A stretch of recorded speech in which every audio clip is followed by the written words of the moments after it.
Nos encontramos en el santuario de Nuestra Señora del Real Barinas, en una peregrinación con la Fraternidad Laical Dominicana Beata Juana de Asa, que es la orden de predicadores dominicos en su rama laical. Nuestra Señora del Real, ¿de dónde viene esta devoción? ¿Por qué el Real? ¿Qué parte en la historia de Venezuela tiene la Virgen del Real? ¿Qué papel juega Monseñor Rafael Ángel González, primer obispo de Barinas? Acompáñanos.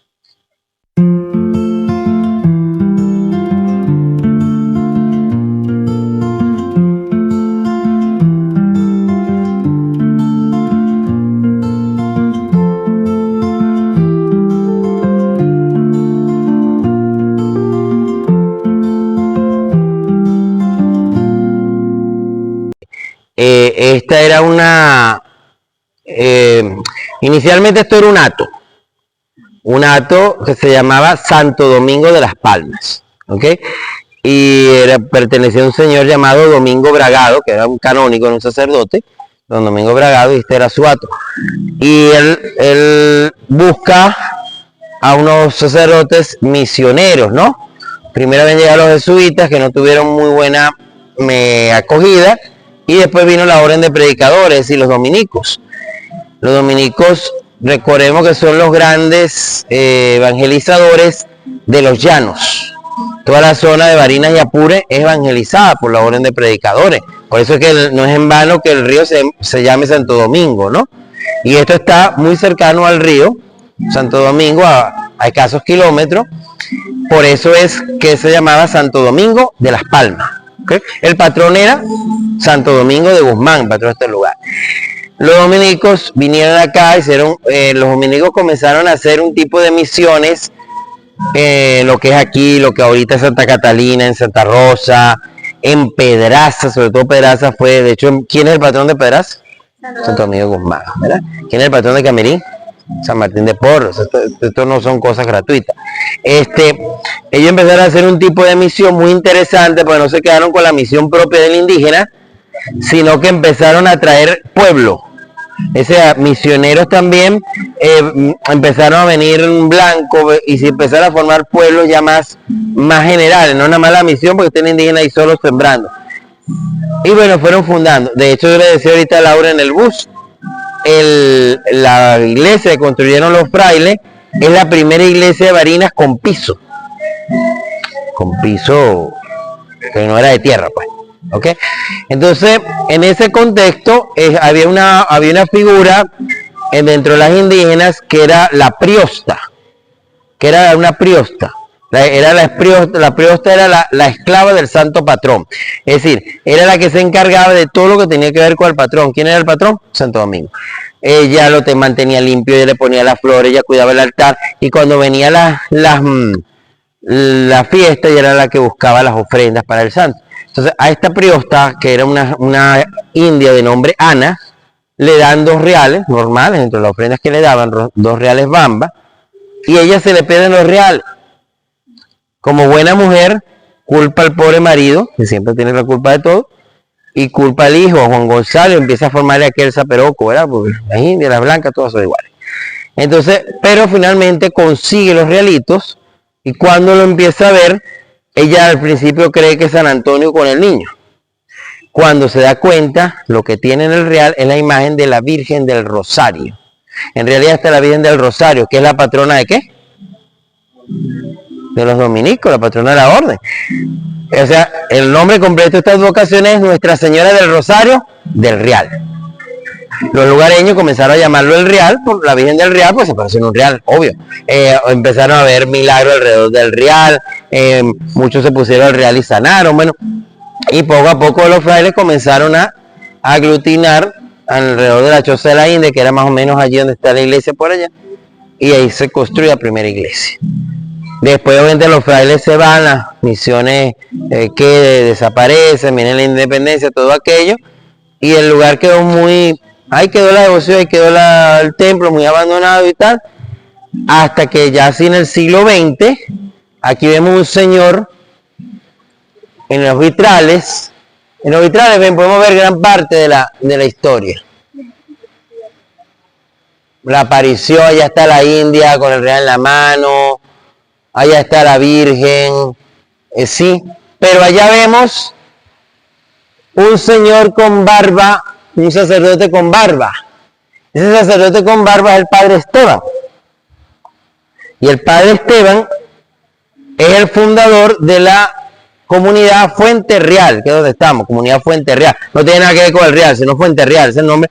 Padre Esteban llega a Barinas a principios de los 90 y lo primero que él funda es la comunidad Fuente Real allá en Otopum. Algunos han ido para el Real, allá para Fuente Real, para Otopum, ¿verdad? Esa fue la primera comunidad. Y después ellos se van extendiendo, la comunidad Fuente Real es una comunidad de vida. Y él viene a Venezuela porque Dios se lo mostró en una visión. Dijo, sobre este monte brillará mi gloria, y él reconoció ese monte en Fuente Real. Y después vinieron las demás casas, hoy en día hay casas en Guanare, en Maracay, bueno, bien. Y entre las casas, la segunda que él funda es esta. A él le dan el rescate de este templo, de que la comunidad viva acá. Y el otro señor que está allá, si lo vemos en silla de rueda, la historia va así. Ese señor que está en silla de rueda es el primer obispo de Barinas, Rafael Ángel González. Estamos hablando hace 60 años atrás, cuando Barinas pasó a ser diócesis. Recordemos que Barinas dependía de Mérida. Y en la época de la colonia dependían de Santa Fe de Bogotá. O sea, pero es diócesis, ¿cuánto es que tiene la diócesis? 62 años, creo. ¿Ah? 65 años. Bueno, ese es el primer obispo, Rafael Ángel González. Él está sepultado en la catedral. Cuando usted llega a la catedral, a la mano derecha del altar hay una tumba, es la de él. Rafael Ángel González quedó en silla de ruedas. Por eso es que él está en silla de ruedas. Y él le hizo una promesa a la Virgen que le construía un santuario a la Virgen del Real, se separaba de la silla de ruedas. Por eso que después lo vemos paradito allá, entregándole al padre Esteban el cuidado de este santuario. Eso es a mediados de los 90. O sea, entonces Rafael Ángel González, fíjense, ya separado de su silla, le entrega la custodia del templo al padre Esteban. Y de ahí viene todo el trabajo que hace aquí la comunidad Fuente Real, donde nada más no es una iglesia, un santuario, sino que es una casa de retiro. Y mira que lo sabemos bien nosotros, que el encuentro nacional fue aquí el año pasado, ¿verdad? Entonces, bueno, esa es un poco la historia de la Virgen del Real. Mucha devoción por parte del llano. La Virgen del Real es la patrona de los llanos. O sea, todos los llanos, Apure, Guárico, Barinas, tienen por patrona a la Virgen del Real. José Antonio Páez era muy devoto de la Virgen del Real. Cada vez que iba a una batalla de Apure, su rito sin falla era que se paraba aquí con sus soldados a pedirle a la Virgen para que lo ayudara en la batalla. Entonces, bueno, hay mucha historia en lo que a la Virgen del Real se refiere. Esto es una réplica grande de lo que se ve en el Real de Nuestra Señora del Real, la redundancia, ¿no? Nuestra Señora del Rosario del Real, como explicábamos, es la Virgen del Rosario, patrona de los dominicos, que se le llama del Real porque se dibuja su silueta en el Real de la India Ana. Podemos ver los rayos, que son los rayos del sol, la media luna, ¿verdad? Recordamos entonces esa visión del Apocalipsis, con los coronadas de sol, con la luna a sus pies, que nos dice Apocalipsis 12, y que vemos en varias advocaciones marianas esa misma simbología, ¿verdad? Como reina del cielo y de la tierra. ¿Okay? Lo vemos en la Virgen de Guadalupe, lo vemos en la Virgen del Rosario del Real. Cabe destacar, esto es algo, qué mejor manera de comenzar este mes mariano con esta enseñanza particular, que siempre nosotros hablamos, ¿no? La aparición de la Virgen. Hay que distinguir esto cuando hablamos de una manifestación, cuando hablamos de un hallazgo, cuando hablamos de una aparición o cuando hablamos incluso de una traslación. Y voy a poner ejemplos concretos según las advocaciones. Por lo menos la Virgen del Real, donde nos encontramos, es una manifestación. ¿Por qué? La Virgen se dibuja su silueta, se empieza a manifestar, en este caso, en un real. O cuando, por ejemplo, nos dicen una imagen que llora sangre. Obviamente estas cosas tiene que la iglesia decir que sí está pasando, que sí con la ciencia, con la teología. Pero supongamos, es una manifestación. Luego tendríamos lo que es un hallazgo. ¿Qué es un hallazgo? Cuando la palabra lo dice, si halla o se encuentra algo. Por ejemplo, el caso de la Chinita, en Maracaibo, la lavandera consigue aquella tablita que estaba deteriorada, la tablita se autorrestauró un poco y se ve allí la imagen de Nuestra Señora de Chiquinquirá. No es que apareció milagrosamente la tablita ya estaba pintada, pero debe haber caído de un barco. El milagro está en que esa mujer la haya allí en el lago y bueno, se da cuenta que es una virgen y comienza la veneración. Eso es un hallazgo, como es el caso también de Nuestra Señora de Guadalupe del Carrizal en Coro, por ejemplo, son hallazgos. Hablamos de una aparición cuando la Virgen es vista por todos, sin función, todo el mundo, lo que pasa a veces o ha pasado en Betania, ¿no? La Virgen la ve todo, aquellas personas que están en el lugar, es una aparición, se hace presente. En cambio, cuando la ve una persona particular, es una visión privada. Por ejemplo, el caso de Fátima, aun cuando iban todas las personas a Cova de Iría, pero solamente los 3 pastorcitos, Francisco, Jacinto y Lucía, eran los que la veían. Eso es una visión. Y hablamos de traslación, por lo menos el caso de la Virgen del Pilar.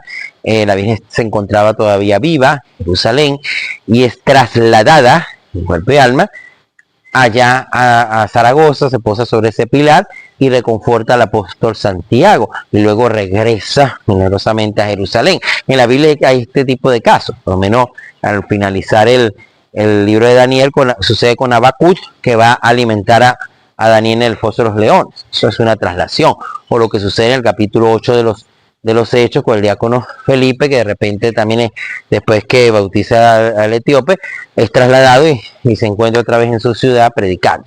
Entonces son los casos que llamamos traslación.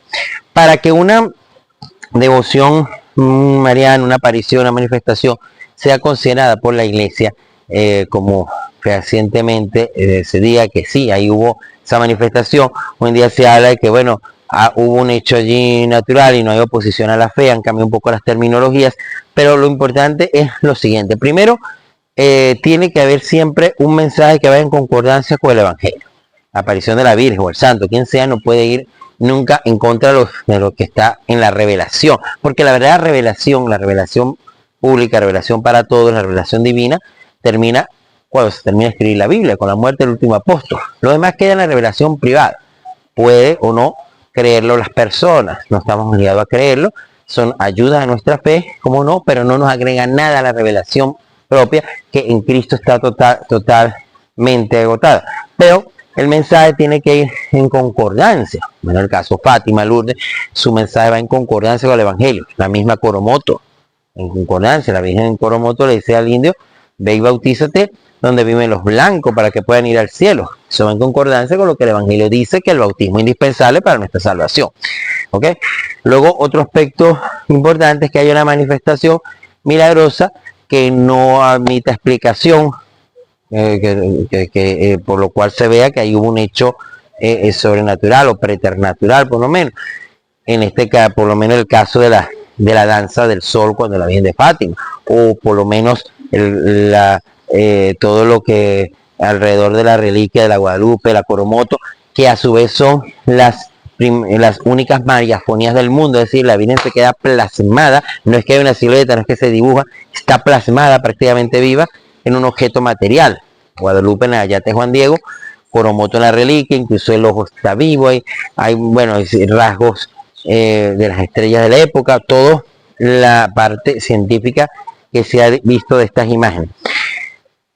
Eso entonces es la corroboración de un hecho espectacular, y por supuesto que hayan conversiones alrededor del lugar. Eso sería un poco para demostrar que ha habido, ¿verdad?, una manifestación mariana que no se oponga a la fe y que sea para el crecimiento espiritual de los fieles.